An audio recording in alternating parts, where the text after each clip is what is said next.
My name is LuLu Locks and I'm the owner of Providence Pin-Up. And for StyleWeek Providence, I am the Director of Installations in the hair department.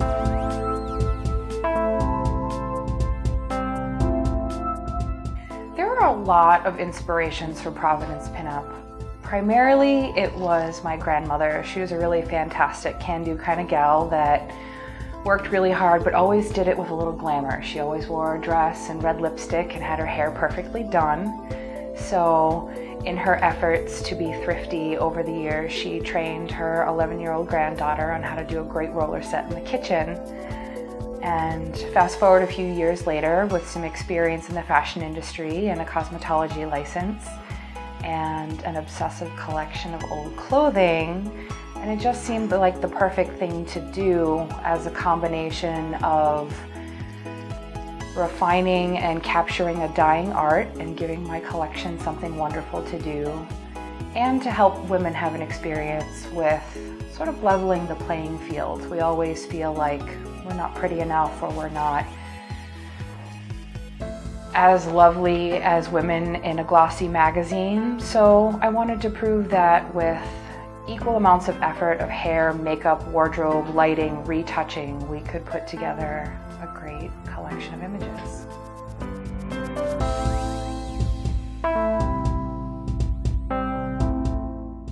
What I love most about pinup style photography is this cheeky, not sleazy, empowering image of a feminine female that's doing exactly what she wants to do, but could also be taken seriously a little bit.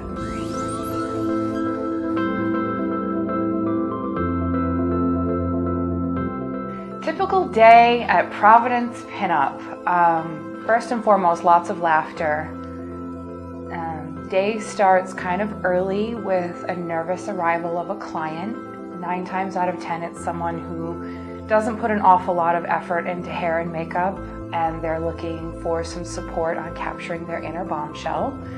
So they'll arrive and we take them to our changing rooms and introduce them to one of our wardrobe experts. So once they drop off some of the favorite things that they've brought, like maybe they'll bring a favorite piece of jewelry or a great pair of shoes that they never wear, we'll bring them into the hair and makeup department, where they'll probably spend about an hour and a half getting their makeup done and their hair done. From there, they'll go back into wardrobe, refine their outfits. We'll comb out their hair and bring them down either to our seamless backdrop area or into one of our seasonal sets, depending on what sorts of photographs they would like.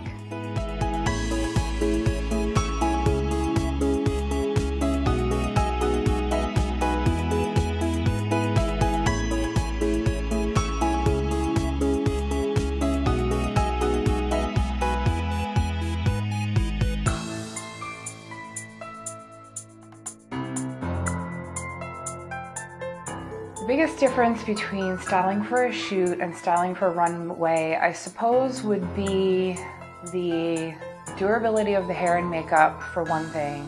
When you're dealing with runway structure, you're talking about pigments for makeup and hair work that needs to last under really hot lights, and clothes being changed very quickly, and the inability to retouch while a model is walking down the runway.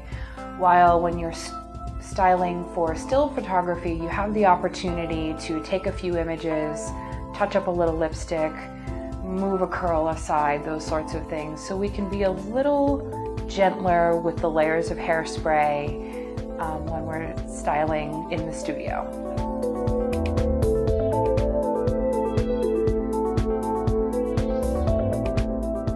My first involvement with StyleWeek Providence happened through a series of lovely introductions. Julie Tremaine introduced me to Rosanna, and it was sort of a match made in heaven.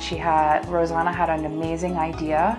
I thought it was perfect for this great little city that has a lot of fashion and energy and affection for creative things. So I said yes, and the rest is history.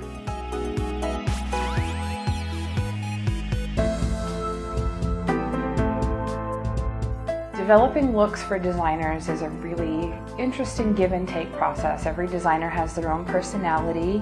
Sometimes we'll get photographs and they want a perfect recreation of exactly the photograph they've sent, and then other times we get crayon sketches that have photographs cut and pasted into certain areas, and adjectives like, I want this to feel chilly, when perhaps a hairstyle isn't always having a temperature to it.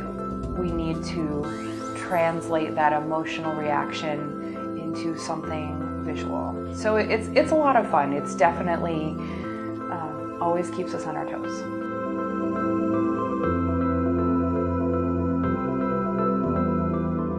I have to say that I really love the Jessica Abernathy look, as having such a really strong affection for recreating vintage looks, whether it's the 20s, the 30s, the 40s, all the way up to the 70s, and even the 80s now, because I guess the 80s is considered retro.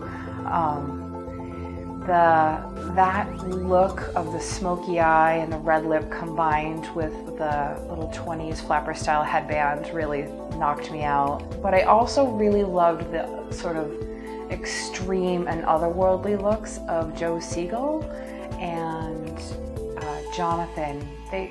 Anything that was a real departure from the everyday. So I get really excited by designers that want to utilize our skills and go for something extreme and something non-everyday. While the beachy waves are great and the shiny ponytails are really attractive, it's really nice to flex your creative muscles on the runway.